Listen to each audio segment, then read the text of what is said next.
Ako ang inyong Lolo Pael. At ako naman si Kabanong. At ito ang aming kwento.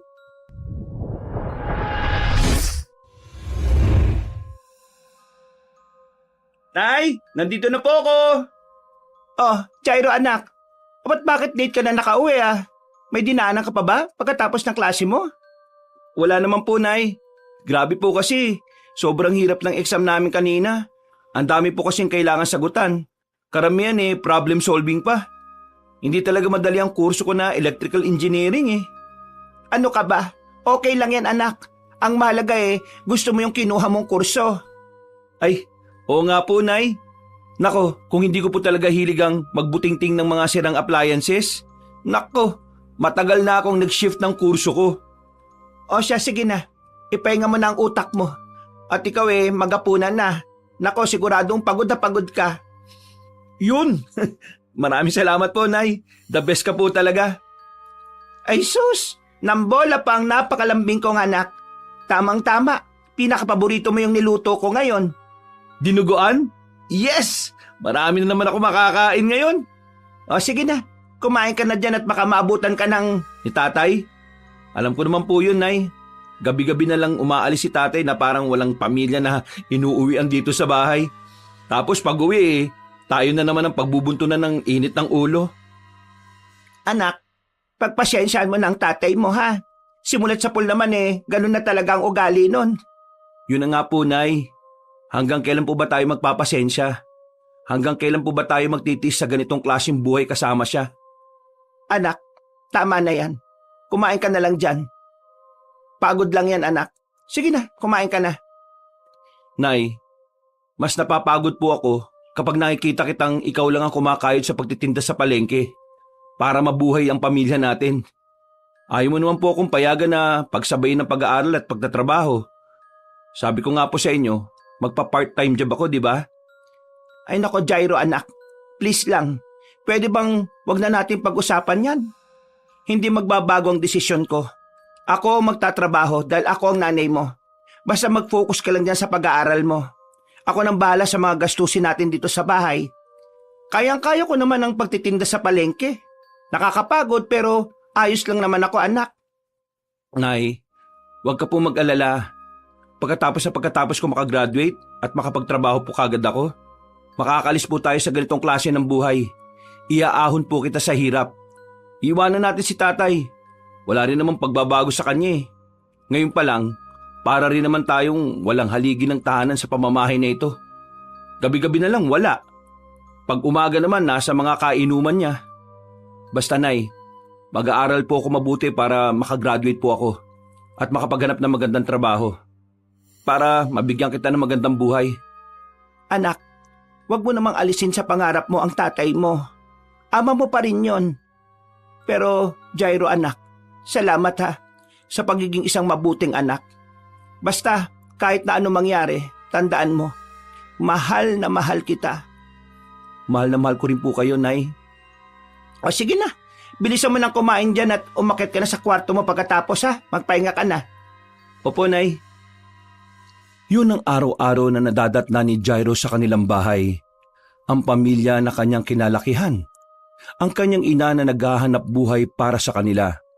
At ang kanyang ama na minsan lang niyang nadatnan sa kanilang bahay. Habang si Jairo naman ay nagsusumikap na makapagtapos ng kanyang kursong electrical engineering upang umasenso ang kanilang buhay. Rosita! Rosita! Ah, Jason, andito ka na pala. Naku, pasensya ka na at hindi ko kagad naubos sa mga paninda kong gulay sa palengke. Matumal ang benta ngayon at parang walang masyadong tao Kaya hindi ko muna isinara ang tindahan. Baka sakaling kahit papano may bumili pa. Bonyemas! Wala ka man lang bang iniwang pagkain dito? Ni malamig na tubig, wala? Pasensya ka na, Jason. Ibababa ko lang muna itong dala kong mga tirang gulay at magluluto na ako ng makakain mo. Nay?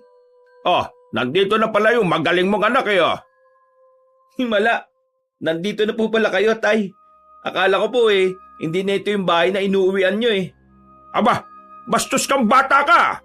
Sumasagot ka na Jason, pupusat na ng anak mo. Tama na yan. Huwag mo akong pigilan, Rosita. Yang bastos mong anak ang sawayin mo. Baka kung ano pang magawa ko dyan eh. Hindi po ako bastos, Tay. Ikaw ang hindi ka respeto. May pinagkaiba yun. Jairo, anak, ano ba? Tama na. Bumalik ka na muna sa kwarto mo. Hindi, Nay. Masakit sa akin na nakikita kong pagod na pagod kayo at nagpapakahirap na magtinda sa palengke. Habang nakikita ko tong si tatay, uuwi sa bahay galing sa kung saan, pero wala naman dalang pera.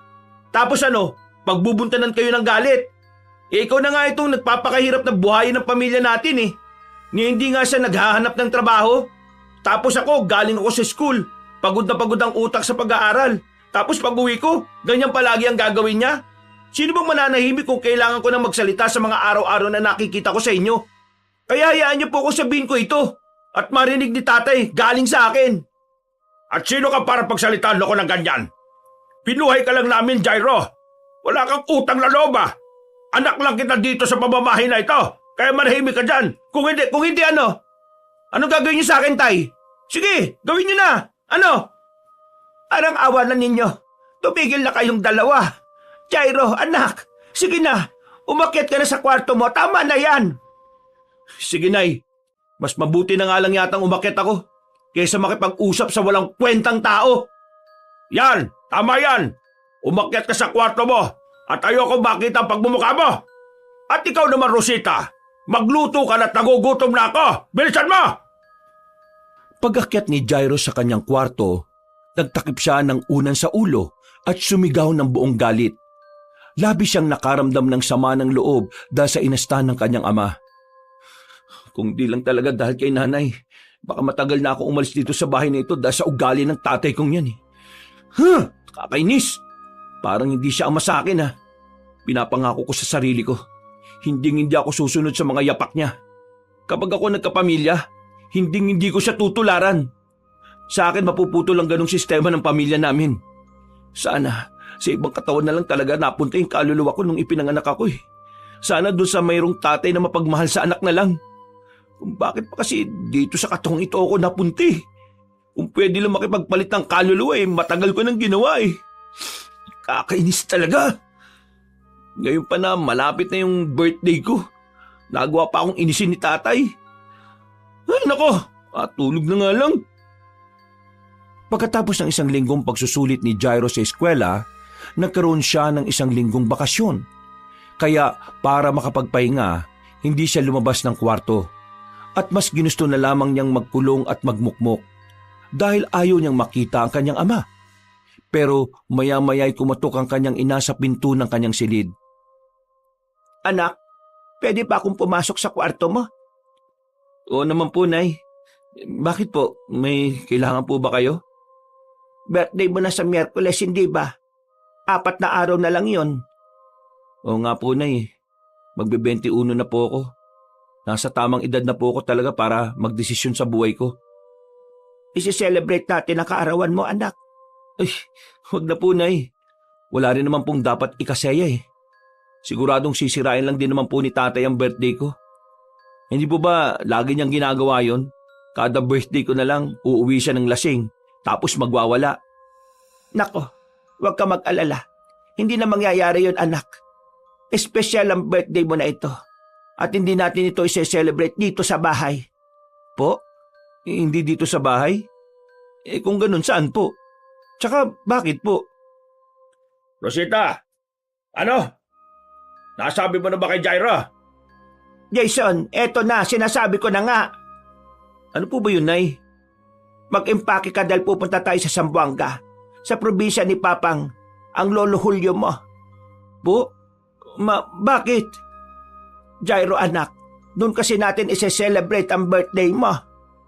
Kasama mo lolo mo? Hindi ko po mag-gets, ma. Sa probinsya po ng lolo ko, sa tatay ni Papa. Wala nga kayo nabanggit sa akin dati na may lolo pa po ako eh. Tsaka kahit kailan nga, hindi niyo naman po ako dinala doon nung bata pa ako. Bakit po doon? Anong meron? Magka-birthday kasi kayo ng lolo Julio mo. At ngayon, ika-100 taon gulang na niya. Kaya naman sabay niyong ise-celebrate ang birthday niyong dalawa na magkasama. Sigurado po ba kayo, Nay? Tamang-tama naman po at may 1 linggong bakasyon kami pagkatapos ng exam namin. Kaya nga mag-impake ka na dahil bukas na bukas aalis na tayo. Ho? Ano po? Bukas na bukas kagad? Teka, kasasabi niyo lang sa akin ngayon. Bakit parang biglaan naman po atang alis natin? Okay lang yan, anak. Pasensya ka na at nalimutan ko kasing sabihin sa iyo nung mga nakarang araw, kaya hindi mo kagad nalaman. Gusto ko lang din namin sorpresahin. Sigurado naman kasing magugustuhan mo yung tahimik at napakagandang tanawin sa bundok kung saan nakatira ang Lolo Julio mo. Seryoso po ba, Tay? Parang ngayon lang kita narinig ng ganyan, ah. O siya, sige na, anak. Iiwan ka na muna namin dito sa kwarto mo, ha? Para makapag-impake ka na dahil bukas, maaga tayong babiyahe papuntang Zamboanga. Sige po, Nay. Mag-iimpake na po ako. Hindi makapaniwala si Jairo sa sinabi ng kanyang mga magulang. Para siyang nananaginip. Yun lang kasi ang pagkakataong nakita niya na magkasundo ang kanyang mga magulang. Ngunit nagulat siya sa sinabi nila tungkol sa lolo niyang si Julio. Dahil sa nalaman ay nasabik siya makapunta sa Zamboanga, ang probinsya ng kanyang ama. Ngunit bago maggabi, nakita niya ang kanyang ama na pasuray-suray habang naglalakad papasok sa kanilang bahay. Kitang-kita niya rin ang dugo sa gilid ng labi nito. O Tay, ano nangyari sa inyo? Bakit po may dugo kayo sa bibig? Wala ito, Jairo. Huwag mo lang pansilin. Huwag pansinin, dugo nga po yan eh. Napaano po ba kayo? Nay, tingnan niyo si tatay oh, may dugo sa bibig niya. Ha? Ay, nako, Jason, mukhang napaaway ka yata ah. Sinasabi ko kasi sa'yo na huwag mo nang gagawin niyang paglalasing. Masarap, Rosita eh. Nanabik akong kumain ng... Siya. Tama na yan. Huwag ka na magsalita. Jairo, umakyat ka na muna sa kwarto mo at ako nang bahala sa tatay mo. Hinayaan na lamang ni Jairo ang dalawa. Umakyat na siya sa kanyang kwarto at natulog. Kinabukasan, araw yun ng linggo. Habang nag-aanda sila sa pagbiyahe, binuksan ni Jairo ang telebisyon at nanood muna ng balita. Dito niya nakita ang nakakapangilabot na nangyari sa isang babae sa lugar na kanilang pupuntahan. Hala, grabe naman to, Nay. Panoorin niyo po muna to, oh. Ano ba yan? At binuksan mo pa yung telebisyon eh. Aalis na tayo. Ibinabalita po ngayon. Nangyari daw po ito kagabi lang. May natagpo ang nakahandusin na katawan ng isang dalaga sa kasukalan. Duguan at wala ng buhay. Ay nako, kawawa naman. Baka nasagasaan ng kotse kaya naman na-hold up o sinaksak. Hindi na talaga nawalan ng disgrasya sa mga balita. Mga hindi kasi nag-iingat eh. Hindi po, Nay. Ayan oh, sabi sa headline, wakwak daw ang dibdib. Hindi naman siguro mangyayari yan kapag nasagasaan siya. O kaya naman hold up lang na ang kukunin pera at mahalagang mga gamit. Ay baka naman inatake ng mabangis na hayop. Ha? Ano namang hayop ang aatake ng ganyan dito? Aba na yan, aalis na tayo. Patayin mo na ang TV, Jairo. At baka hindi na natin maabutan yung sasakyan natin barko. Dali-daling pinatay ni Jason ang telebisyon at nagsimula na silang bumiyahe. Inabot ng 2 araw ang kanilang biyahe dahil napakalayo ng probinsya ng kanyang lolo Julio. Unang beses na nakasakay si Jairo sa barko. Kaya naman nilibot rin niya ito at pinagmasdahan ng paligid. Maya-maya ay napansin niya ang kanyang ina na nakatingin sa kanya, na parabang ang mga mata nito ay nangungusap. Kaya nilapitan ito ni Jairo at kanya itong tinanong. Nay, bakit po? Parang ang lalim po yata ng iniisip niya. Ayos lang po ba kayo? Wala naman anak. Huwag mo akong pansinin. Pinagmamasdan lang naman kita. May problema po ba? Nag-away na naman po ba kayo ni tatay? Hindi. Hindi anak. Ano ka ba? Wala ito. Nay, salamat nga po pala ha. Di ko lubos maisip na kasama si tatay at sa probinsya pa ni Lolo Julio tayo pupunta. Parang hindi ako sanay kay tatay ngayon eh. Ano po bang meron? Ikaw talaga anak. Masyado kang mapanuri. Ganyan lang naman kasi ang tatay mo. Kakaiba ang ugali pero ama mo pa rin yan. Pero alam mo anak, natutuwa ko na umabot ka sa edad mong yan. Naalagaan kita at napalaki na maayos. Napakabuti mong bata. At kapag po tumanda ka na, Ako naman po mag-aalaga sa inyo. Tandaan nyo yan, Nay.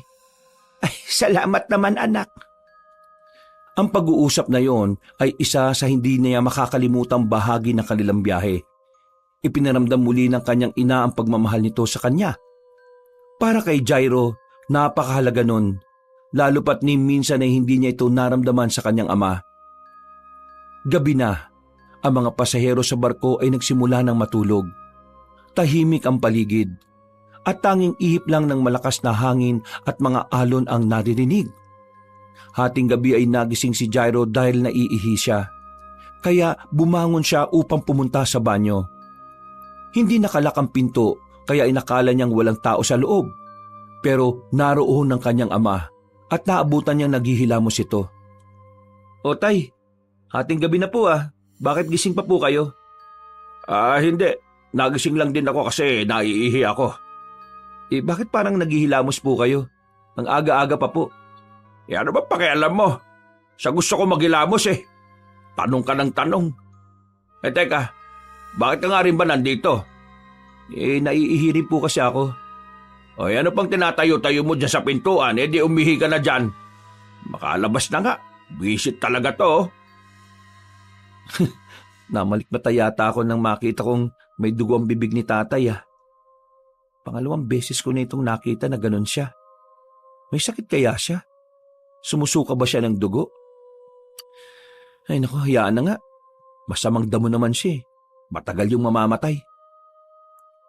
Araw ng Lunes, ang barko ay malapit ang dumaong sa pier ng Zamboanga. Ngunit narinig ni Jairo ang usap-usapan ng mga pasahero sa barko na dahilan ng pangingilabot ng mga pasahero. Ano daw ang nangyari? Bakit may pamilyang banda ron humahagulgol sa iyak? Nagkukumpulan sila doon at parang may nangyari yata. Wag na kayo makiusyoso at baka kung ano pang mangyari. Narinig ko po sa mga tao na naroon, nawawala daw po yung 3 taong gulang na anak na lalaki nung ginang.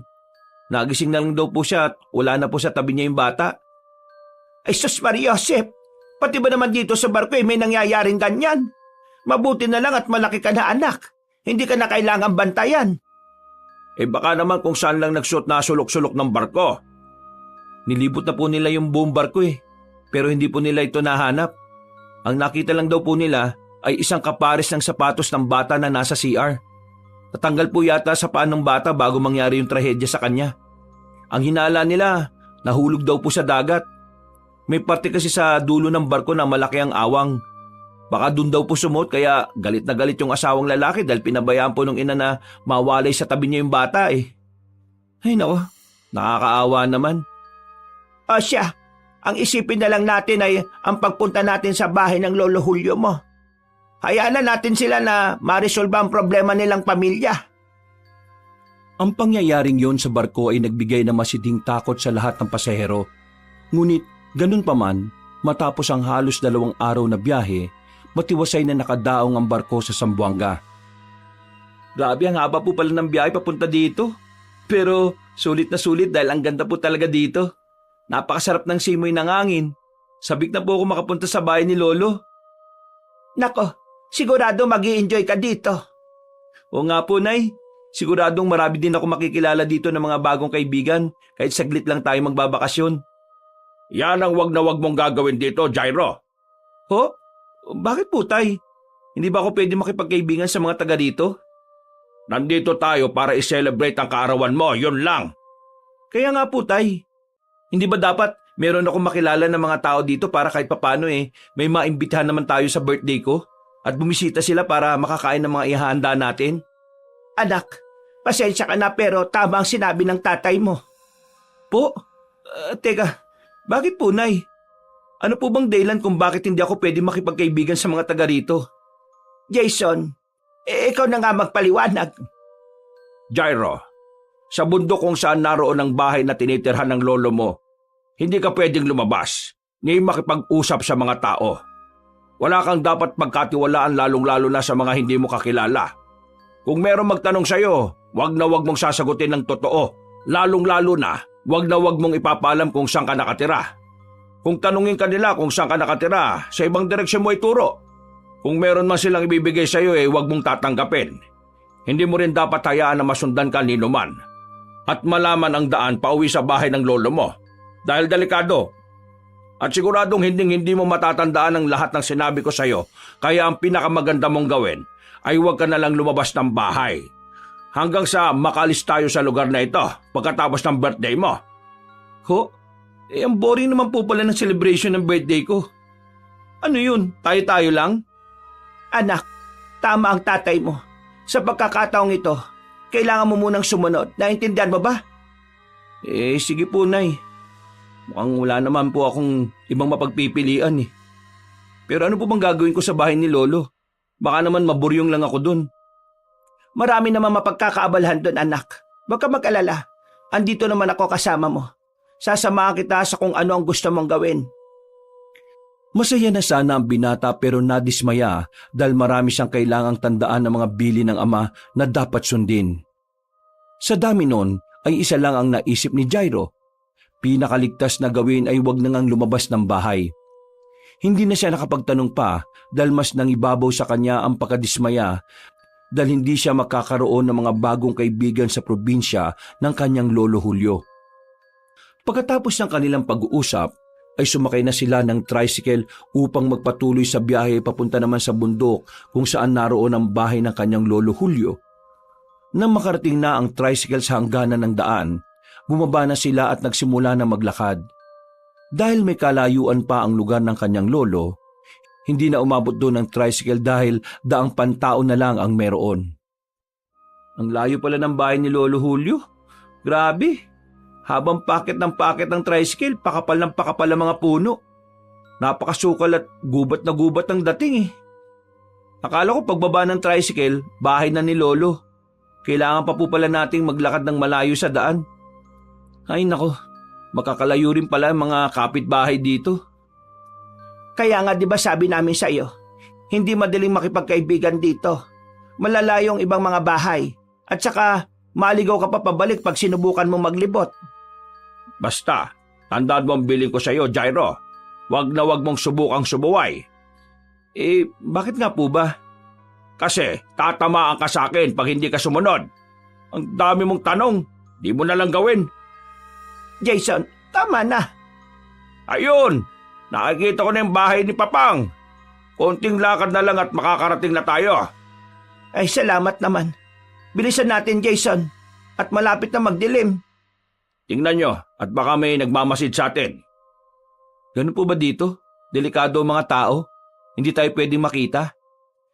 Oo anak. Hindi lang mga taong delikado rito. Rosita, tama na.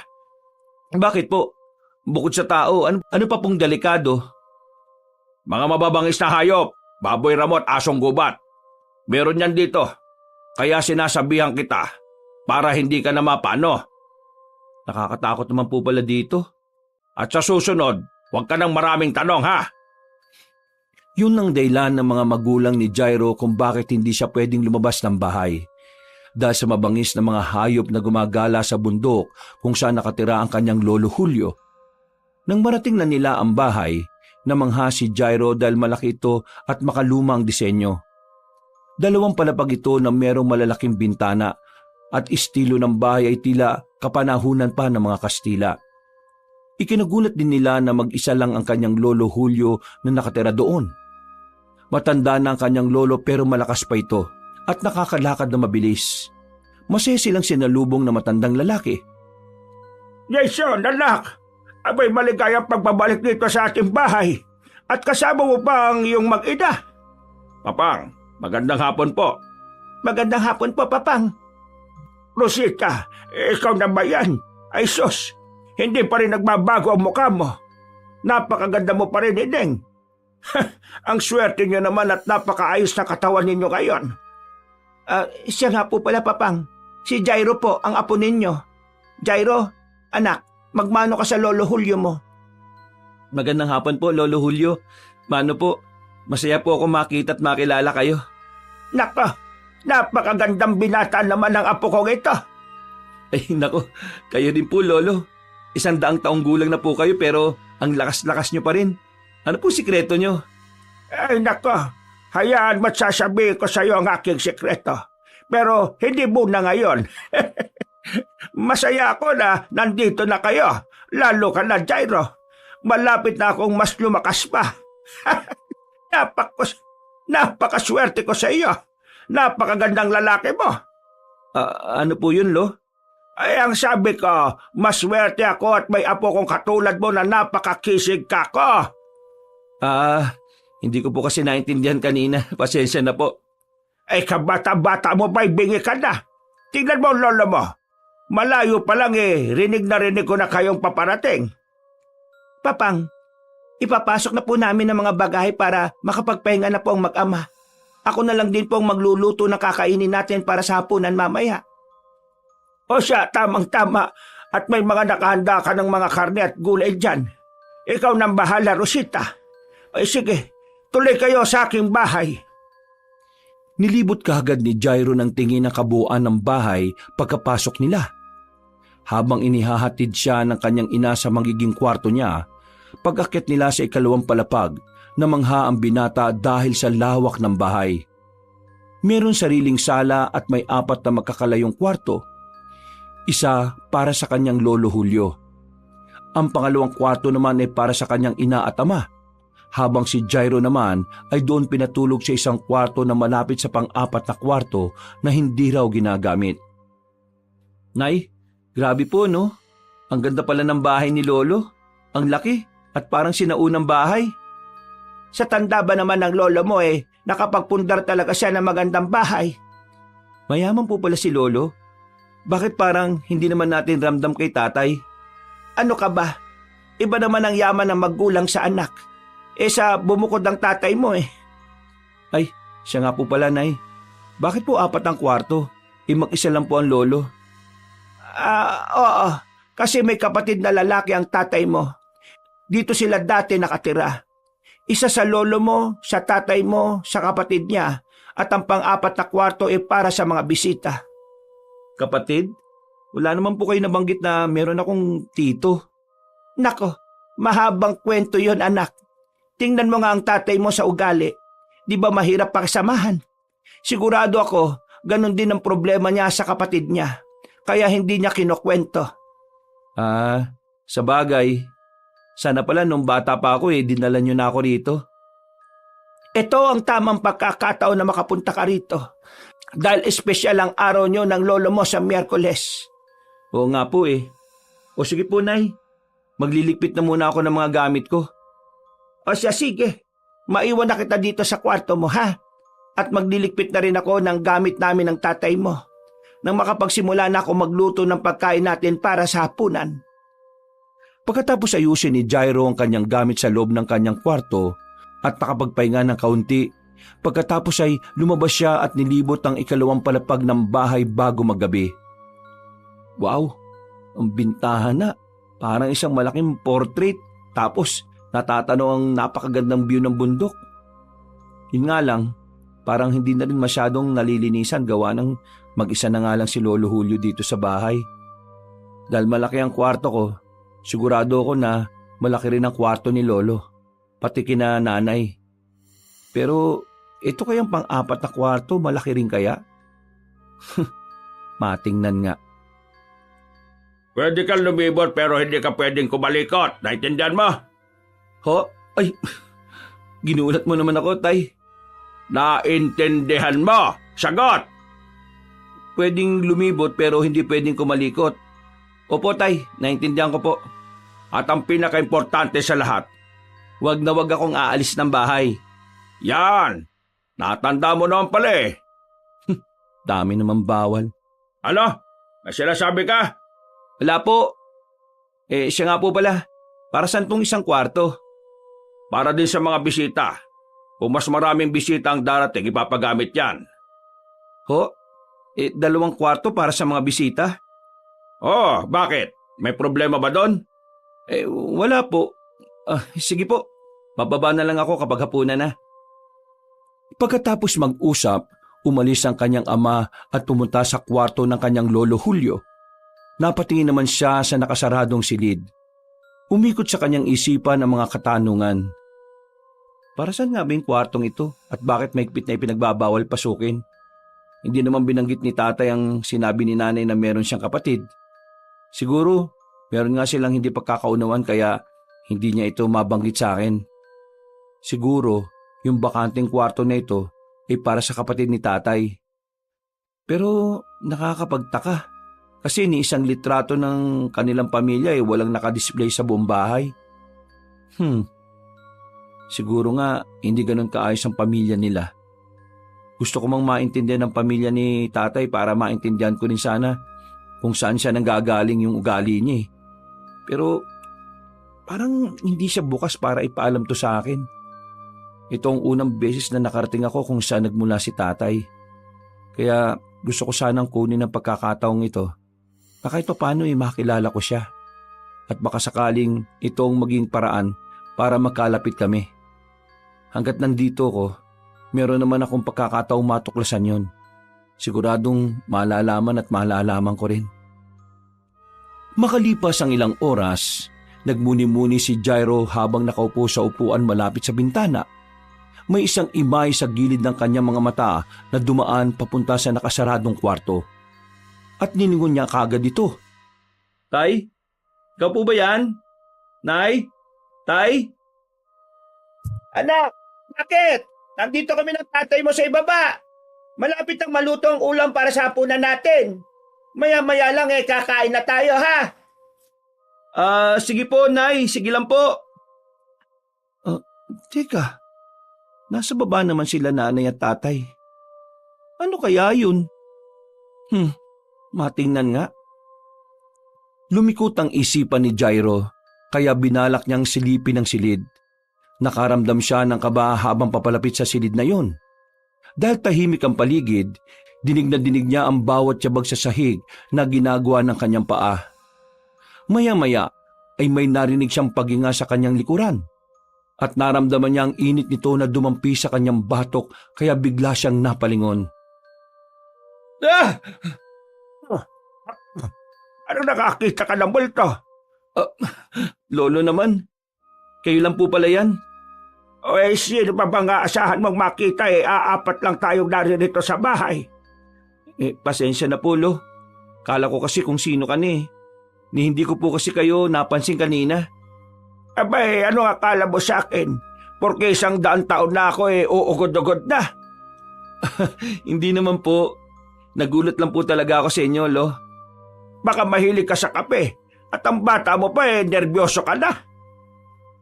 Luto na ang pagkain, anak! Baka na! Tawagin mo na rin ang lolo Julio mo! Bababa na po, Nay! Tara na po, Lo. Kain na po tayo. O siya, mauna ka na at susunod ako. Habang sila ay naghahapunan, pinagmasdan ni Jairo ang kanyang mga magulang. Masayang masaya siya dahil yun ang unang pagkakataon na kakain silang magkakasama at kasama pa ang kanyang lolo Julio. Kain na tayo! Wow! Napakasarap naman ito, Nay. Adobong atay at balon-balunan ng manok. Pero pwede ba nito si Lolo may edad na po siya? Ikaw talagang bata ka. Masyado mong minamalit ang edad ko. Mas malakas pa sa kalabaw ang lolo mo. Ay, hindi naman po, Lo. Siyempre, iniisip ko po, mag-isa lang kayo dito sa bahay. Siguradong hindi po ganyan ang madalas ninyong kainin at baka masustansyang gulay pa po. Nag-aalala lang din po ako sa inyo. Siyempre, mataas po ata sa uric acid itong mga niluto ni nanay Grabe ka naman, anak. Siyempre, di naman ako magluluto ng ulam na hindi pwede sa lolo mo. Huwag ka na mag-alala sa akin na po. Malakas pa ako. Kalabaw lang ata ang tumatanda. At saka, ilang araw na lang lalakas ulit ang lolo Julio mo dahil masisiguro ko namang madadagdagan ng taong ko sa mundong ito. Aba na yan. Kumain na para makatulog na. At bukas na bukas ihahanda na natin ang pagkain para sa nalalapit ninyong kaarawan. Oo nga, anak. 2 araw na lang at kaarawan mo na. O, Nay, bakit parang malungkot naman ang pagkakasabi nyo? Baka kasi matrabaho ang paghahanda at alam ng nanay mo na mapapagod siya. Hindi ba, Rosita? Hindi naman po. Siguro pagod lang din po ako sa biyahe kanina. Tsaka hindi naman po siguro tayo maghahanda ng maraming pagkain. At sabi niyo nga po, 4 lang naman tayo magse-celebrate ng birthday ko. Wala rin naman pong bisita na darating, kaya siguradong hindi naman po magluluto si nanay ng marami. Oo nga anak, tulungan mo na lang din ako sa pagluluto bukas. Sige po Nay. Pero Lo, hindi po ba talaga ako pwedeng lumabas bukas kahit saglit lang, tulad ng mahigpit na bilin sa akin ni tatay? Agad na binagsak ni Jason ang kanyang kamay sa lamesa. Jason, nasarap tayo ng hapag. Maliwanag ang sinabi ko sa iyo kanina, Jairo, hindi ba? Bakit mo ba tinatanong ngayon? Jason, hayaan mo na ang bata. Nagtatanong lang naman. Jairo, apo, pasensya ka na ha. Tama ang tatay mo. Ikinalulungkot kong sa ngayunan ang bilin niya. Pero hindi ka pwedeng lumabas ng bahay. Pero bakit po? Ganun ba kadelikadong lugar nyo? Para hindi pwedeng lumabas ng bahay, Lo? Ayaw ko bang sabihin para hindi ka matakot pero oo. Nasanay na lang din ako sa ganitong buhay. Hindi naman ako sigurado makakaabot ng 100 kung hindi ako nasanay. Hayaan mo't 2 araw ka na lang naman na mananatili dito. Pagkatapos ng kaarawan mo, pwedeng-pwede ka nang gumala kahit saan mo gusto. Kahit sumama ka pa sa liwanag. Ang labo naman po nun, Lo. Ang ibig sabihin ng lolo mo anak ay pagbalik natin sa Maynila, doon makakagala ka na ulit. Pero sa ngayon, dito ka lang muna sa bahay ha. Sundin mo muna ang tatay at ang lolo mo. Pero Lo, ano po bang kinatatakutan niyo sa lugar na ito? Ako? Natatakot? Sila ang dapat matakot sa akin. Malakas pa ang lolo mo eh. Lolo naman nagbibiro pa eh. Ano nga po? Tama na yan. Tapusin ang pagkain. Natapos ang kanilang hapunan nang hindi pa rin nasasagot sa isipan ni Jairo ang mga katanungan niya. Umakyat na siya sa kanyang kwarto at nagpahinga. Pagkaiga sa kama, tumitik siya sa kisame habang nag-iisip. Nakakainis talaga si tatay, kahit kailan. Kung di ko nga lang siya ama, baka pinatulang ko na talaga yun eh. Ay naku, ganun lang ba talaga ugali niya o sadyang hindi lang siya sinasabi sa akin? Dumating kami dito sa bahay ni Lolo hapon ng Lunes. Kalahating araw pa lang ay tinatagal ko dito, pero ang dami ko ng katanungan. Bakit bawal ako lumabas? Nasaan ang kapatid ni tatay na sinasabi ni nanay? Anong nasa loob ng kwartong nakasarado? Sana, bago man lang ako umalis ng bahay na ito, masagot na yung mga katanungan ko. Parang ang daming lihim ng pamilya namin eh. Sa dami ng kanyang iniisip, nakatulog na siya. Ilang oras ang nakalipas ay nagising siya na nagtataka dahil nakaupo na siya sa upuang malapit sa bintana na nasa sala ng 2 palapag ng bahay. Oh, bakit ako nandito? Parang kanina lang nasa higaan ako natutulog. Bakit nandito na ako sa upuan? Paano ako napunta dito? Sino nagdala sa akin? Teka, ano ba bumabalot sa paligid? Hamog ba ito? Bakit may hamog? Sandali. Yung kwarto na laging nakasarado yun Tulog na naman sila tatay eh. Baka makapuslit ako doon. Papasok ako saglit. Unti-unting nilapitan ni Jairo ang kwarto. Ngunit hindi pa siya gaanong nakakalapit ay bigla na lang may nahagip ang kanyang paningin. Hindi yun wangis ng tao dahil ito ay nakatungtong sa mababaw na cabinet na nasa sala. Napahinto siya sa paglalakad at tiningnan ang nakita. Isa itong maliit na nilalang na pinagmamasdan ng kanyang kilos. Bigla itong tumalon sa sahig. Hinabol ito ni Jairo habang inahawi ang hamog para masundan ng nilalang. Uy! Teka! Nasaan ka? Huwag kang tumakbo! Hindi kita sasaktan! Mabait ako! Uy! Teka lang! Magpakita ka sa akin ulit! Pwede mo ako maging kaibigan, oy! Malit na tao! Magpakita ka na! Sa patuloy na pagsuong ni Jairo sa makapal na hamog, tumambad sa kanya ang isang duwende na may puting mga mata, magarang kasuotan at may mahabang malapilak na buhok at balbas. Ang sukat nito ay isang dangkal, payat at parang masungit. Nakatayo lamang ito sa harapan niya at maya-maya pa ay unti-unti nitong itinaas ang kanyang kamay at may itinuro sa likuran ng bintana. Nang sundan ni Jairo ng tingin ng direksyon na itinuturo ng duwende, Nagulat siya sa kanyang nakita. Ang nakasaradong kwarto ang itinuturo ng duwende. Nakita niya ang pulang liwanag mula sa loob na tumatagos sa siwang ng pinto sa ilalim. Lalo pa siyang nangilabot dahil meron siyang naririnig na sigaw ng isang lalaki na parabang hirap na hirap sa kanyang kalagayan. Pagkalingon muli ni Jairo sa kanyang harapan, wala na ang duwende. Hahanapin sana niya ito pero bumukas ang pinto ng kwarto. Tumambad sa kanyang isang halimaw na nakatayo habang nasisinaga ng pulang liwanag galing sa ilaw sa kisame. Halimaw! Nay! Nay! Tulong! Lolo! May halimaw sa loob ng kwarto! Nay! Nay! Huwag kang lalapit! Huwag mo akong lalapitan! Habang sumisigaw siya ng tulong, bigla siya nitong sinugod na parang isang asong lobo. Nagutom na gutom. Walang humpay siya nitong inatake at hinila papasok sa sikretong silid. Tulong! Anak! Anak! Gising! Binabangungot ka yata! Nay! Nako, salamat naman at nagising ka. Oo, heto, uminom ka muna ng tubig. Salamat po, Nay. Narinig kitang sumisigaw kaya dali-dali akong pumunta rito. Ano ba napanaginipan mo? Nay, nasa sala daw po ako dito sa ikalawang palapag ng bahay. Mahamog ang paligid. May nakita kong isang duwende. Inabol ko. Nagtago siya sa makapal na hamog kaya hinawi ko ng hinawi. Tapos, nang magpakita siya sa harapan ko, bigla siyang may tinuro. Yung nakasaradong kwarto ang tinuturo niya. Ang kwartong yun, may liwanag na pula at may sumisigaw na lalaki sa loob. Tapos, nawala yung duwende sa harapan ko at biglang bumukas ang pintuan ng kwarto. Doon ko nakita yung nakakatakot na halimaw. Inatake niya ako. Inila niya ako papunta sa loob ng kwarto. Papatay niya ako, Nay. Papatay niya ako. Nako, siguro pagod na pagod ka lang sa biyahe tapos kumain ka pa ng marami kagabi kaya binangungot ka, anak. Pero Nay, bangungot ba talaga yun? Bakit? Anong ibig mong sabihin? Para kasing may ibig iparating sa akin yung duwende. Nako anak, huwag mo nang dagdagan ng mga isipin mo at malapit na ang kaarawan mo. Ipahinga mo ang utak mo. Tamang-tama at umaga na rin. Maligo ka na't maya-maya tulungan mo na akong maggayat ng mga sangkap sa lulutuing mga pagkain, ha?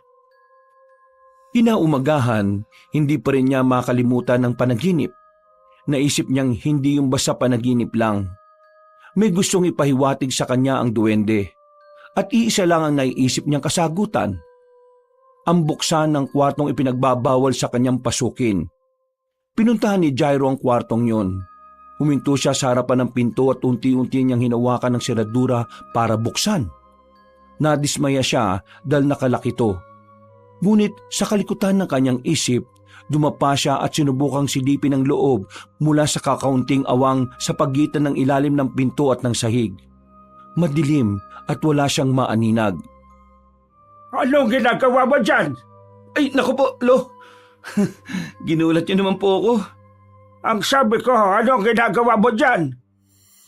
Kasi po, nahulog po yung barya ko sa sahig tapos nasipa ko po kaya sumuot po dito sa awang ng pinto. Barya? Ano naman ang gagawin mo sa barya wala naman tintahan dito na malapit? Isa pa, bilin ng tatay mo na huwag kang lalabas ng bahay, hindi ba?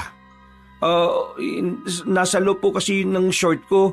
Pagkalabas po ng kamay ko, ayun, tumilapon po. O sige na, tulungan mo na ang nanay mo sa paghahanda sa kusina para bukas magluluto na lang. Ako na kukuha ng barya mo sa kwartong yan.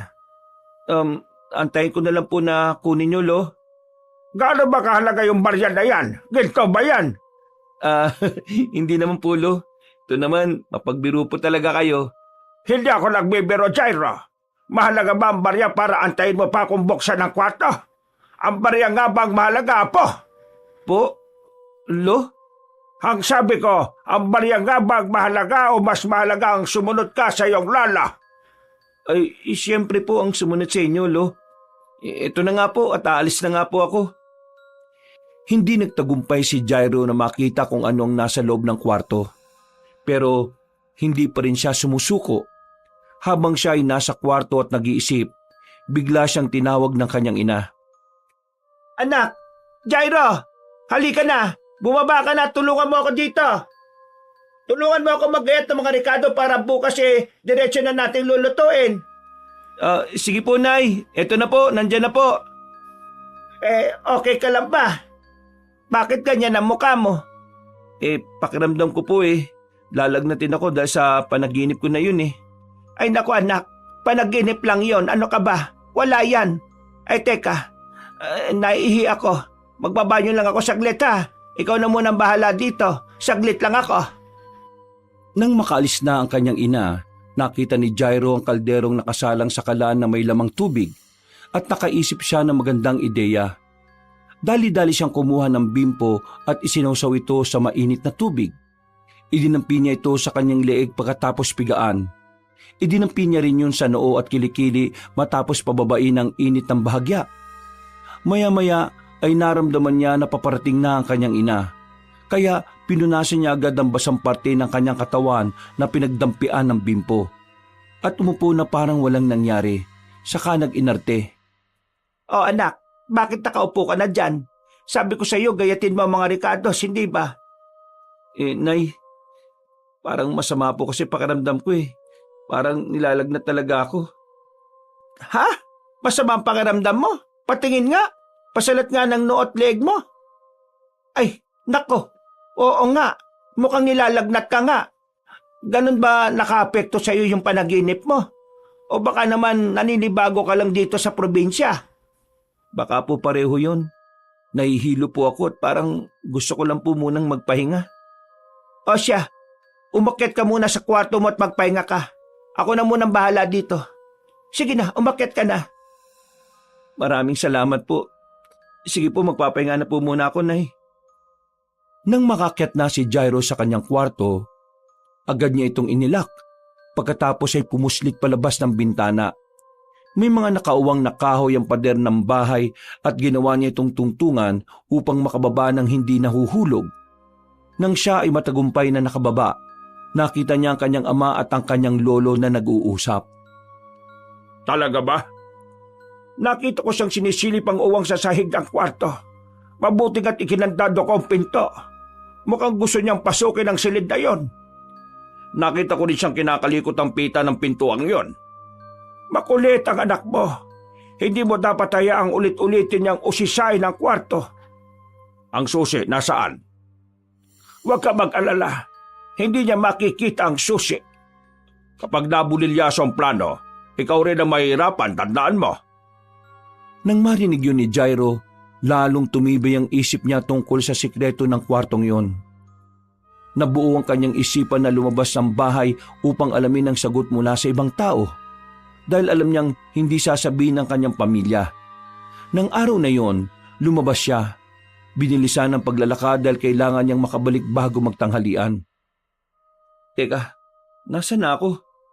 Naku, nawawala na yata ako. Ano ba kasi itong pumasok sa isipan ko? At dito ko pa sa labas hinanap ang sagot sa mga tanong ko.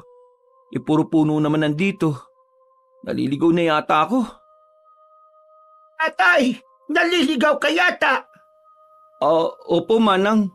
Parang naliligaw na nga po yata ako. Teresita nga pala ang pangalan ko. Naka po, dito ka pa naligaw at masukal ang gubat na ito. Mabutit nakita mo ko.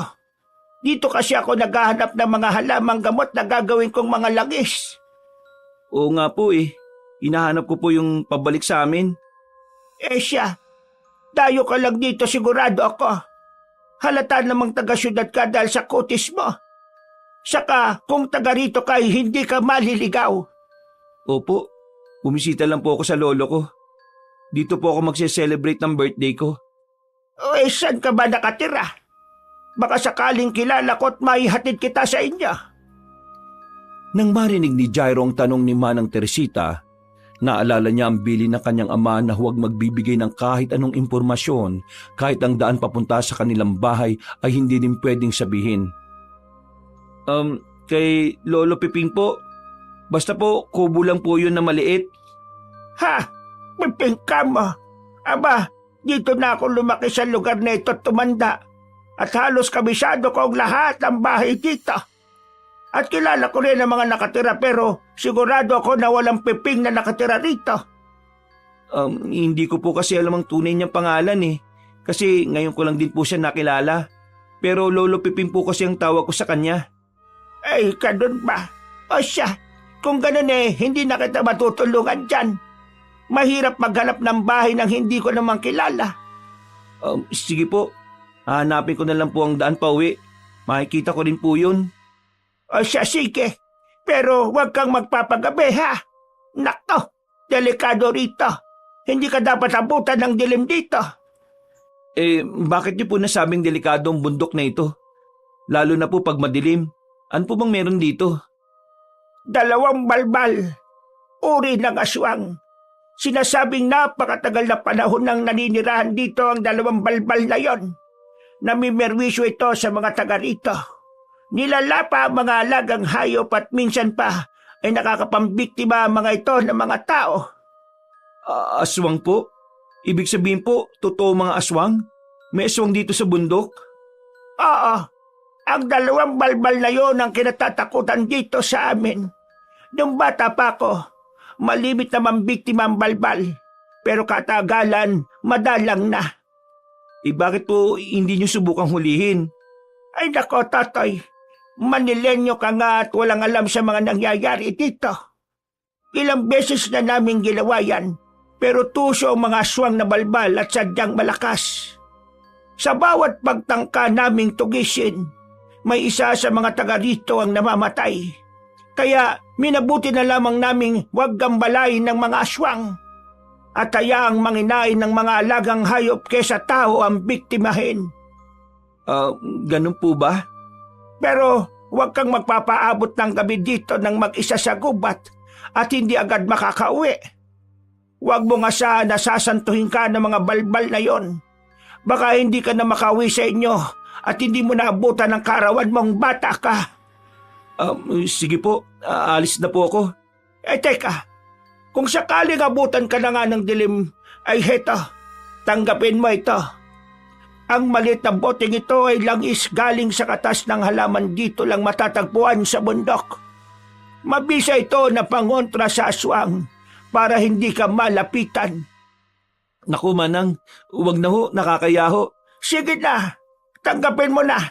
Kailangan mo ito. Proteksyon mo sa sarili mo. Pasensya na ho, pero di ko po matatanggap yan. Kung ayaw mo, bahala kang mamatay kapag di ka kagad nakabalik sa inyo. Inis na umalis sa matandang babae dahil ayaw ni Jairo na tanggapin ang malit na bote na may lamang langis. Dahil ayaw niya rin suwayin ng kanyang ama sa bilin nito na huwag tumanggap ng kung anuman ang ibibigay ng mga taga rito. Kaya dali-dali siyang naglakad at pinilit na hanapin ang daan pauwi bago magtanghalian. Anak, kanina pa kita tinatawag. Kakain na tayo. Kumusta na ang pakiramdam mo? Ano ba nangyari sa batang yan? Kanina pa yan nakakulong sa kwarto Buksan mo na nga ang pinto. Nakalakang pinto, hindi ko mabuksan. Kanina kasi sobrang init ang pakiramdam niya at nilalagnat kaya pinagpahinga ko muna. Anak! Anak! Okay ka lang ba?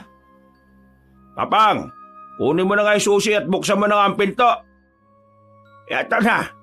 Ay siya, tabi kayo at bubuksan ka.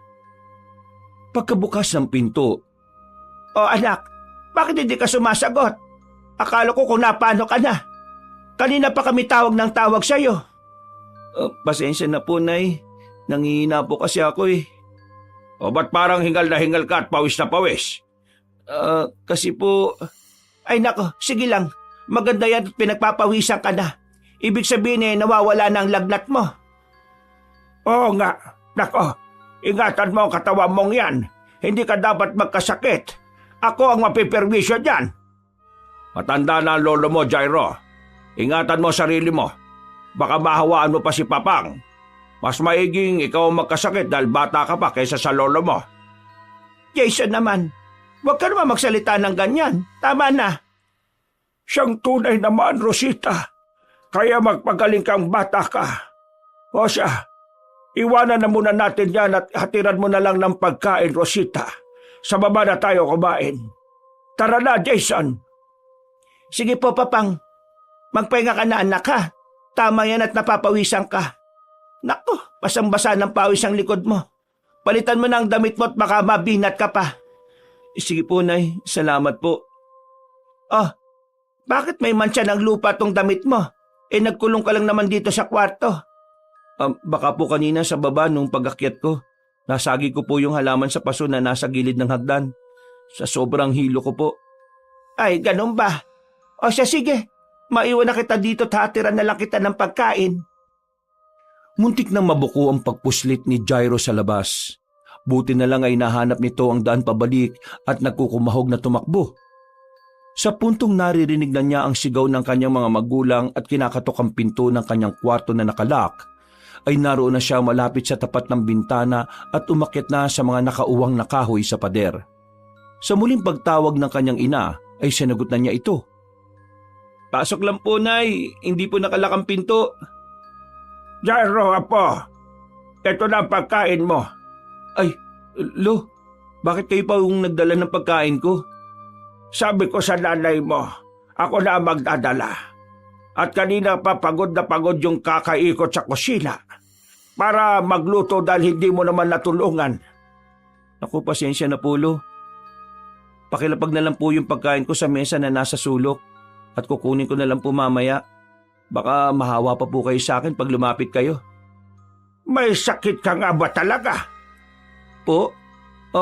Opo, masama lang po ang pakiramdam ko talaga. Siya nga pala. Tiningnan ko sa loob ng kwarto ang barya na sinasabi mong nahulog. Wala naman ako nakita. Ay, nahanap ko na po, Lo. Hindi po pala doon sumuot yung barya. Pasensya na po, nag-abala pa kayo. Gusto mo ba talaga mapasok ang kwartong yon, Jairo? Po? Lo, kasi... Huwag kang mag-alala. Sa kaarawan natin, doon tayo magdiriwang. Po? Talaga po, Lo? Oo, apo. Gusto ko lang naman naming sorpresahin kaya ayaw mo na namin buksan ang kwarto dahil nare-reserba ko yon para sa araw nating dalawa. Hala, bakit niyo po sinabi sa akin, Lo? Di hindi na tuloy sorpresa. Makulit ka kasing bata ka eh. Alam kong gustong-gusto mong pumasok sa loob. Ngayong sinabi ko na sa'yo, huwag ka nang makulit, ha? Sige po, Lo. Pero, Lo, siya nga po pala. May tatanong po ako sa inyo. Ano yon? Wala po. Nakalimutan ko na kaagad. Pasensya na po. Ay, ikaw talagang bata ka. Mas matalas pa ang memorya ko sa'yo.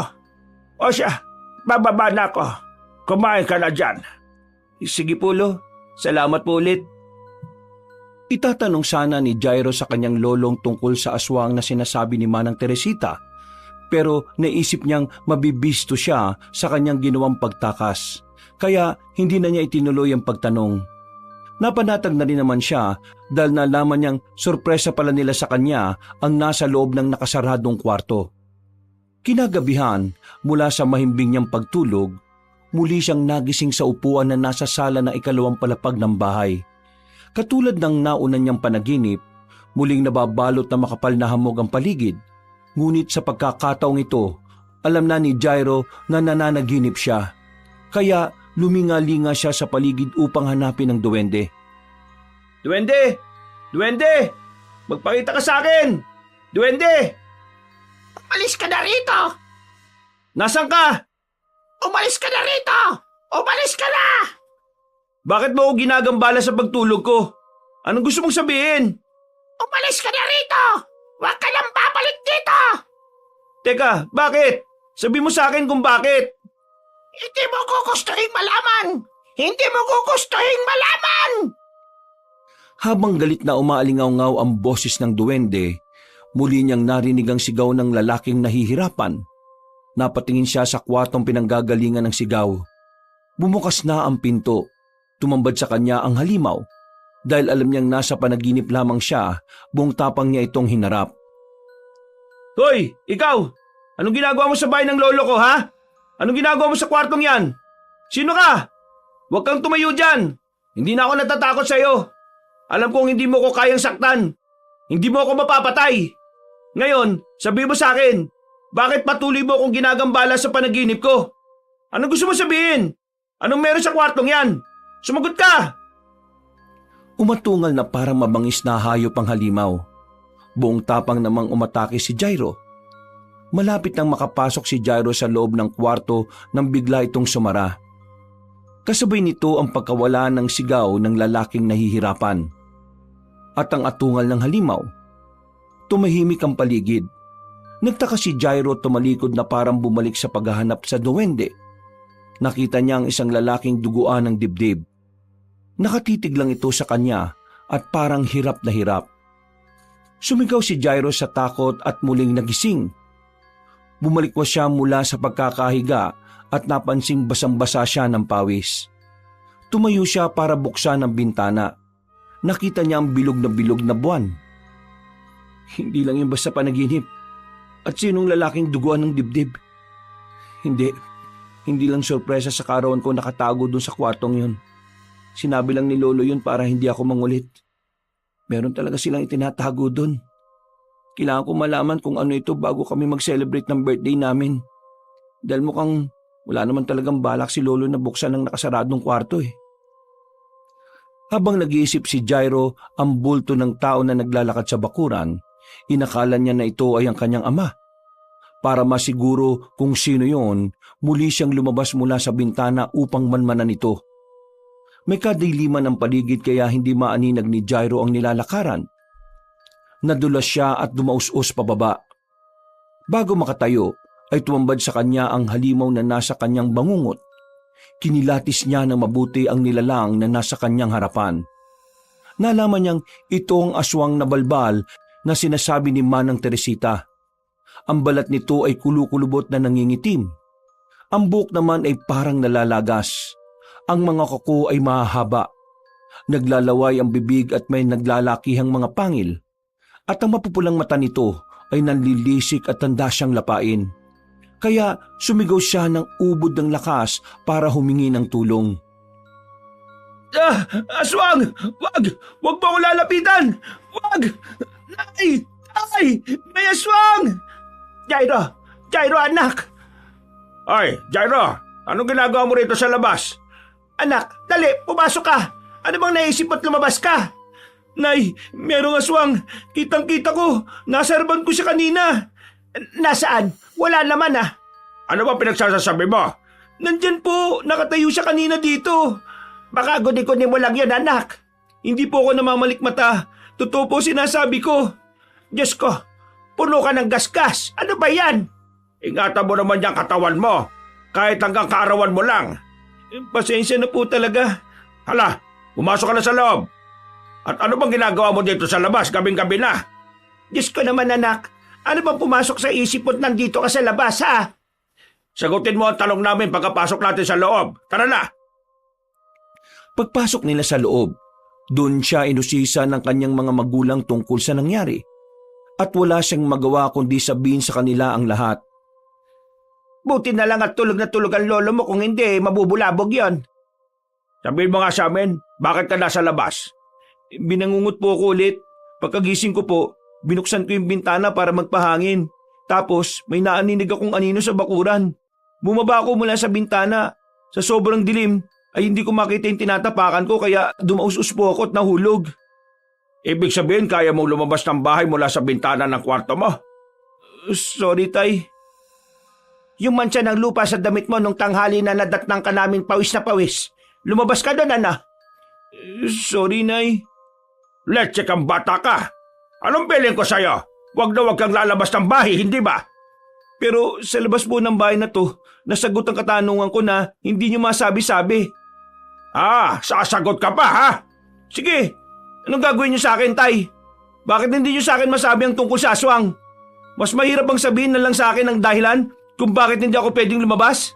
Kaysa sabilinan niyo ako na huwag lang lumabas nang hindi ko alam ang dahilan? Bakit hindi niyo masabi sa akin na may aswang dito sa lugar na ito, ha? Anak, tama na. Ano? Dahil nasa loob ng nakasaradong kwarto ang aswang? Anong pinagsasasabi mo, Jairo, ha? Sino yung lalaki na matay dyan na duguan ng dibdib? Sige nga, sabihin nyo nga sa akin. Jairo, saan mo nakuha ang sinasabi mo? Sagutin nyo, Nay! Sino yung lalaki na matay sa kwarto? Sino? Ba't bastos kang bata ka, ha? Bastos, tinatanong ko kayo, bakit hindi nyo masagot? Ah! Isang malakas na sampal ang binigay ni Jason kay Jairo. Tama na! Jason, tama na! Mawa ka sa anak mo! Anak ko! Rosita, anak ko! Mga leche kayo! Bahala na kayo dyan! Subukan mo lang na lumabas ulit kung hindi ka namin pabayaang lapain na kinatatakutan mong aswang! Pagkatapos umalis ng kanyang ama, ang sigawan ay napalitan ng iyakan nilang mag-ina. Bakit ganun si tatay, Nay? Bakit? Anak, pasensya na. Wala akong lakas na ipagtanggol ka sa tatay mo. Hindi niya ba ako anak, Nay? Bakit ganun na lang niya ako pagsalitaan? Ano ba talaga ako sa kanya, Nay? Anak, pamilya tayo. Tandaan mo yan. Pamilya, Nay? Hindi ko ramdam eh. Kahit nga ngayong nalalapit na ang karawan ko, ganito pa rin nangyayari sa atin. Parang hindi ko naman ramdam na kaya tayo pumunta dito eh, para ipagdiwang ang karawan ko eh. Parang karawan lang ni Lolo talaga yung gusto nyo ipagdiwang at sinama lang talaga nyo ako dito. Kasi kung ganun, bakit ganyan si tatay sa akin? Anak, ang mahalaga mahal kita. Yan ang tatandaan mo. Bukas sa karawan mo, ipinapangako ko na ipaparamdam ko sa iyo kung gaano kita kamahal. Tandaan mo yan. Dahil sa pag-aalo ng kanyang ina, nakatulog siya. Miyerkules, ang pinakahihintay nilang araw. Nagkulong lang sa kwarto si Jairo. Hindi siya lumabas maghapon hanggang makita niyang lumubog na ang araw. Maya-maya ay may kumatok sa pinto ng kanyang silid. Anak, pwede bang pumasok? Sige lang po, Nay. Pasok lang po kayo. Anak, ayos ka lang ba? Hindi na po ako magsisinungaling. Hindi po ako okay, Nay. Anak, kaarawan niyo ng lolo mo ngayon. Gusto ka niya makita. Ito na rin ang huling araw natin dito sa bahay ng lolo mo. Kailangan mo lumabas ng kwarto. Bumaba at magpakita sa kanila. Para ano, Nay? Para makita si tatay? Paano ko ma-enjoy ang birthday ko kung ganito? Heto. Hinatira kita ng tubig. Uminom ka muna. Salamat po, Nay. Tamang-tama't uhaw na po talaga ako. Anak, sorry. Sorry sa lahat. Patawad. Nay, wala ka naman pong dapat ikahingi ng tawad eh. Basta anak, patawad. Nay, sabi ko nga, wala kang... Teka, Nay, nahihilo yata ako. Anak, patawad. Nay, teka, ba't parang nahihilo ko? Patawad anak. Patawad. Yun ang huling salita na narinig ni Jairo sa kanyang ina bago siya tuluyang makatulog. Dahil sa tubig na pinainom sa kanya nito. Pagkagising ay nasa loob na siya ng isang kwarto na hindi pamilyar sa kanya. Nilibot niya ng tingin ng paligid. Nakita niya ang iba't ibang uri ng libro sa cabinet. May mga tuyong halaman na nasa bote na nakalagay sa ibabaw ng isang mesa. At ang pinakakapansin-pansin ay ang 2 litrato ng mga lalaki na parang mga sinaunang katutubo. Napansin din niya na nakagapos siya sa isang upuan na napapalibutan ng mga nakasinding kandila. Sa gawing kaliwa niya ay may isa pang upuan na bakante at napapalibutan din ng mga nakasinding kandila. Hindi ba gusto mong pumasok dito, Jairo? Eto na. Tay, Nay, Lolo, ano pong ibig sabihin nito? Maligayang karawan sa atin, Jairo, apo. Ito na ang pinakahihintay kong pagkakataon upang isagawa ang ritual ng pagpapalit. Po? Lo? Ritual ng pagpapalit? Teka, hindi ko po kayo maintindihan. Tsaka bakit po ako nakagapos? Pakulan niyo po ako dito, Nay. Kalagan niyo ako, Nay. Anak, patawarin mo ako. Alam kong marami kang katanungan, Jairo. Ngayong gabi, lahat ng yan ay mabibigyan na ng kasagutan. Ako ay uupo na at simulan na natin ang ritual. Nakita ni Jairo na umupo na ang kanyang lolo Julio sa bakanting upuan na hindi kalayuan sa kanyang tabi.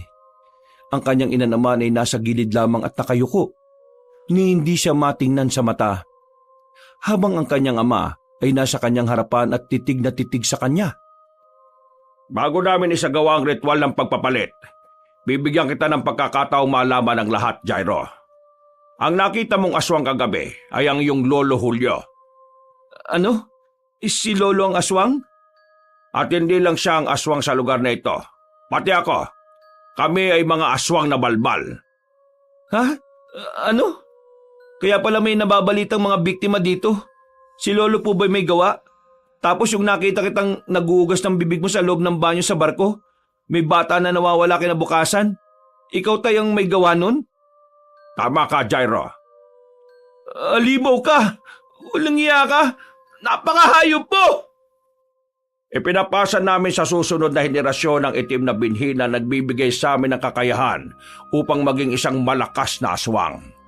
Sa ganitong paraan, sa bawat henerasyon, merong aswang na patuloy na maghahasik ng lagim sa bundok na ito.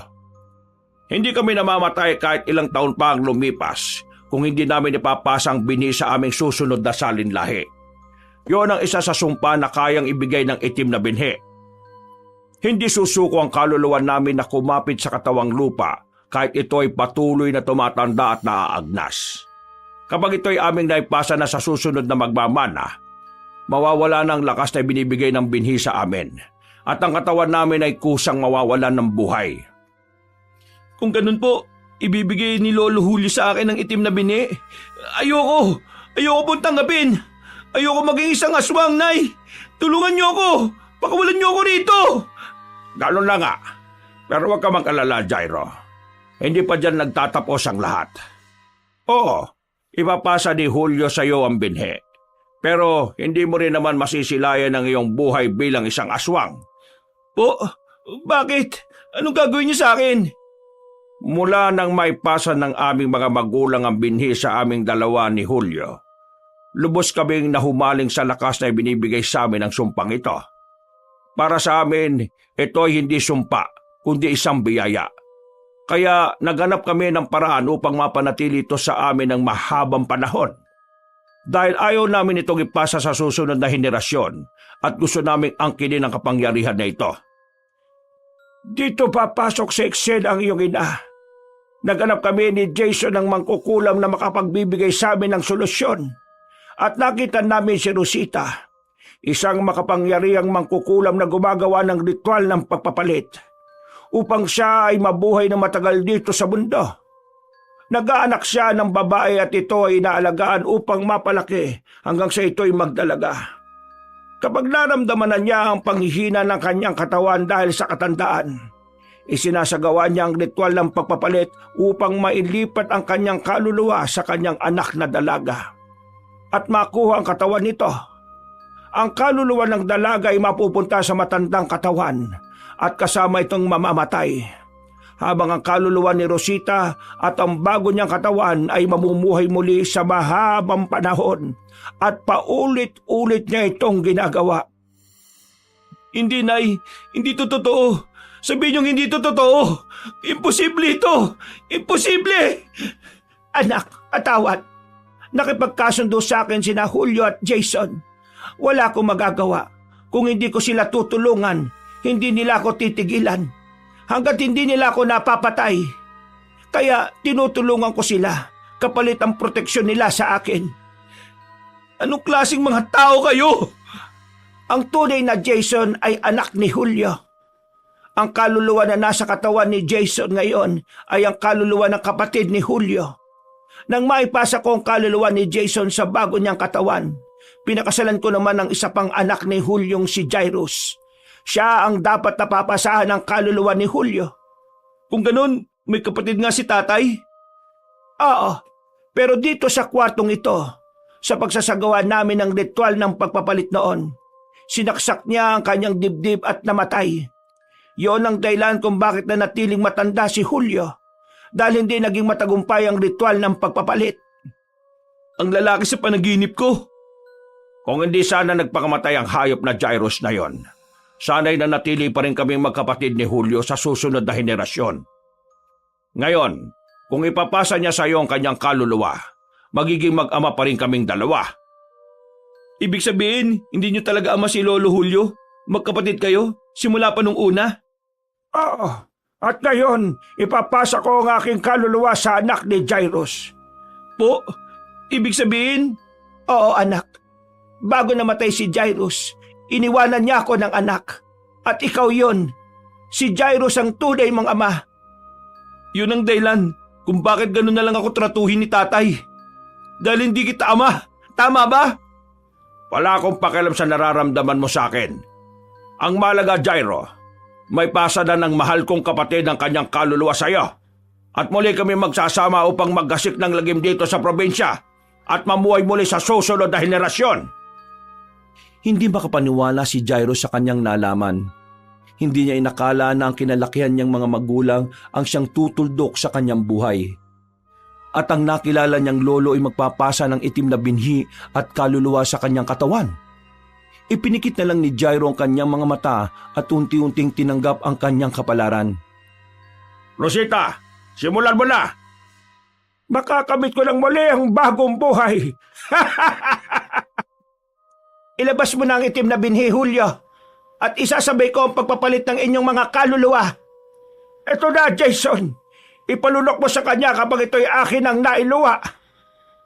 Nanlaki ang mga mata ni Jairo nang makita niya ang itim na binhi na lumalabas sa bibig ng kanyang lolo. Kasamang naglalagkitang laway nito. Unti-unting nanghinang matanda at parang naagnas na bangkay. Maya-maya ay nagsimulang magsambit ng orasyon ng kanyang ina sa ibang lingwahe ng paulit-ulit. Palakas ito ng palakas. Napansin ni Jairo na ang apoy ng mga kandila ay unti-unting lumakas ng liyab. Pero hindi nagbagong apoy sa mga kandilang nakapaligid sa kanya. Rosita, ano ito? Hindi yan ang orasyon na sinasambit mo para sa ritual ng pagpapalit, ah! Nagulat si Jairo nang biglang sumigaw ang kanyang ina ng buong lakas. Kasabay nito ay lumakas din ang apoy ng mga kandila na nakapalibot sa kanyang lolo Julio. At bigla itong nagliyap na parang binuhusan ng gasolina. Pagkatapos nito ay hinagisa ng kanyang ina ng asin ng kanyang ama. At sumigaw ito na parang isang halimaw na binuhusan ng mainit na tubig. Agad na lumapit sa kanya si Rosita at pinatay ang mga kandilang nasa kanyang paligid. Pagkatapos ay dali-dali siyang kinalagan. Anak, tumakas ka na. Ako nang bahala rito. Nay, ano pong ibig sabihin nito? Hindi ba pinangako ko sa iyo? Sa karawan mong ito, ipaparamdam ko sa iyo kung gaano kita kamahal. Nay, hindi kita maintindihan. Jairo anak, mahal na mahal ko ang tatay mo. Minahal ko ng totoo si Jairus. Siya ang nagparamdam sa akin ng tunay na pagmamahal. Siya ang nagbigay sa akin ng pagkakataong magbago at talikuran ng pangungulam na ipinasa sa akin ng aking mga ninuno. Yun ang dahilan kaya pinilit ko si Jason na manirahan sa Maynila at makasakaling magbago din ang kanyang isipan para huwag nang ipagpatuloy ang kadiliman na aming ginagawa. Doon kita pinalaki, inalagaan at minahal. Bilang pangako sa pagmamahal ko sa iyong amang si Jairus. Nang lumaki kang katulad ng ama mo, nakikita ko sa iyo ang pagkatao niya. Isa kang mabuting tao, Jairo. Kaya tatapusin ko na dito ang kadiliman na ginagawa namin. Hindi ko hahayaang madamay ka sa aming kahayupang ito. Pero Nay, sumama ka na po sa akin. Tumakas ka na rin. Hindi anak. Haharapin ko si Jason. Umalis ka na bago pa siya muling magkaroon ng lakas matapos ko siyang sabuyan ng asin. Kailangan makalayo ka dito. Ito ang susi ng kwarto. Ikandado mo pag alis mo. Madali ka. Pero Nay, paano ka? Anak, matagal na kaming nakatakdang mamatay. Tinatakasan lang namin ito sa pamamagitan ng pambibiktima ng mga inosyenteng kaluluwa. Matagal na naming dapat nilisan ang mundong ito. Pero inaagaw namin ang kapalaran ng iba. At sila ang nakalalasap ng kamatayan na dapat ay sa amin habang kami ay nabubuhay sa kanilang katawan. Pero dito na magwawakas ang lahat. Nay, mahal kita, Nay. Mahal na mahal din kita, Jairo. Rosita, hayop ka! Taksel! Traidor! Patay kita! Jairo anak, ngayon na! Tumakbo ka na! Kahit na masakit ang kalooban ni Jairo, tumakbo siya at sinarado ang kwarto. Inilak niya ang pinto gamit ang susi na ibinigay sa kanya ng ina at tumakbo palabas ng bahay. Pagkalabas niya, nagulat siya nang biglang sumabog ang apoy sa buong bahay. Napahagulgol siya. Alam niyang ibinuhos ng kanyang ina ang buong kakayahan nito upang siya ay protektahan hanggang sa huli nitong hininga. Habang pinagmamasdan ni Jairo ang nasusunog na bahay, napansin niya ang duwende na nakapatong sa balikat ng lalaki na nagpakita sa kanyang panaginip. Alam niyang ito ang kanyang tunay na ama. Nakangiti ang mga ito sa kanya habang kumakaway. Maya-maya ay tuluyan nang nawala ang dalawa sa liwanag ng araw. Habang inaalala ang lahat ng nangyari, unti-unti niyang naramdaman ang pagod at nawala na ng malay. Sa kanyang paggising, nakita niya ang sarili na nasa isang kubo na may mga halamang gamot sa paligid. Nakarinig siya ng pamilyar na boses ng isang babae. May malay ka na. O siya, humigop ka na muna ng mainit na sabaw. Manang Teresita? Tanda mo pa ako. Ikaw tanda ko pa rin. Ikaw yung binatang naliligaw at ayaw kunin yung proteksyon na ibinigay ko laban sa aswang. Albularya ako, manggagamot sa madaling salita. Nakita ka sa masukal na parte ng gubat na nakahandusay. Nagpagabi ka doon. Anong ginagawa mo doon? Sinabi ko sa iyo, ay nakong bata ka. Butit hindi ka nakita ng aswang doon. Maswerte ka at ako pa ang nakakita sa iyo. Sa masukal na gubat po ninyo ako nakita? Oo, saan ka ba galing? Sa bahay po ni Lolo. Bahay? Wala namang bahay sa lugar na yon. Alam mo, napaka-misteryoso mo. Hay nako, kung di ka lang mukhang inosyente, napagkamala na talaga kitang engkanto. Wala po kayong nakita doon na nasusunog na bahay? Iho, matanda lang ako pero hindi ako bulag. Isa pa, kabisado ko ang bundok. Sa ilang beses kong nagpapalibot-libot para manguhan ng mga halamang gamot, dala ko'y isang albularya. Nakakasigurado kong walang bahay doon. Naalala ni Jairo na ang kanyang ina ay isang mangkukulam at kaya nitong gumawa ng orasyon para ikubli ang pinagtataguan ng mga aswang na balbal. Kaya hindi tumahanap ng mga taga roon para tugisin. Baka namalikmata lang po ako at naligaw nga. Maraming salamat po, Manang Teresita. O siya, tinulungan na kita ngayon. Siguro naman hindi ka na mangangambang tanggapin ang tulong ko sa iyo. Kaya ibibigay ko sa iyo isang botelyang pangontra sa aswang. Baka sakaling maligaw ka na namang bata ka. Baka hindi na kita makita. Tatanggapin mo na ba? Salamat na lang po pero mukhang hindi ko na po yan kailangan, Manang. Ay sus Mariosip kang bata ka, ewan ko sa iyo. Yun ang huling araw ni Jairo sa probinsya at umuwi na siya sa Maynila. Itinuloy niya ang kanyang buhay kahit mag-isa na lamang sa buhay. Pinagsabay niya ang kanyang pag-aaral at pagpa-part-time job upang mapagtapos ang kanyang sarili. Taon ang nakalipas at siya ay nakagraduate. Nagtayo siya ng sariling repair shop at unti-unting umasenso sa buhay. Sa kabila ng mga nangyari, hinarap niya ang bawat araw na may pag-asa. Sa puntong ito, ang nangyari sa kanyang pamilya ay nanatiling lihim at nananatili na lamang sa kanyang mga alaala. Wakas. Ako ang inyong Lolo Pael. At ako naman si Kabanong.